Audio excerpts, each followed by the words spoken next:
O programa Ressoar é um grande fórum de discussão para todos os setores da sociedade. Também destacamos e damos voz aos empresários, CEOs e dirigentes das grandes empresas do Brasil.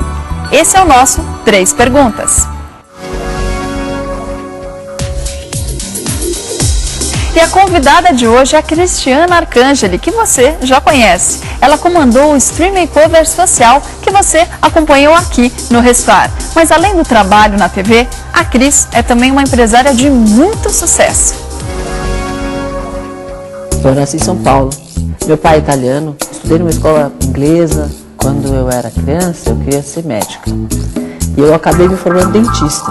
Quase tudo que eu faço tem muita inovação. Eu dirijo uma empresa hoje que se chama Beauty In, que é uma empresa de produtos cosméticos, mas uma beleza de dentro para fora, uma coisa nova que se chama Alimético, uma nova categoria de produtos, que você se alimenta ficando cada dia mais bonita, né? Uma beleza de dentro para fora.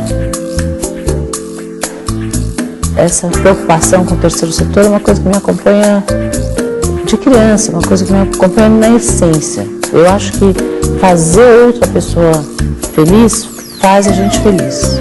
E sempre me preocupei. Na época da Trevas eu tinha uma ONG que se chamava Fundação Vitória de Proteção ao Índio Brasileiro. Então a gente criava ações para que o índio fosse independente, para que ele não dependesse do governo para subsistir. Então a gente ensinava piscicultura para uma tribo, outra tribo tinha um cacique que escreveu um livro, outro era uma tribo que a gente fez um vídeo do folclore dessa tribo e esse vídeo acabou sendo premiado lá fora. Então patrocinamos várias ações para que esses índios fossem independentes. E uma parte do faturamento de uma das linhas, que era uma linha Fito-Indian, que era feita com ingredientes da Amazônia, já naquela época a gente fazia isso, patrocinava essa fundação.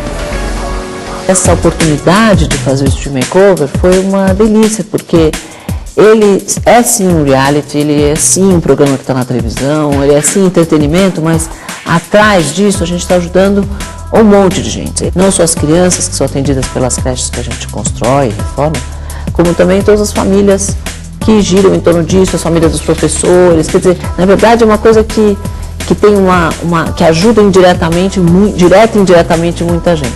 São Paulo me disse que eles eram 3 anos para construir uma creche. Nós fizemos 5 creches em 3 meses, em 5 meses. Então, é muito gratificante.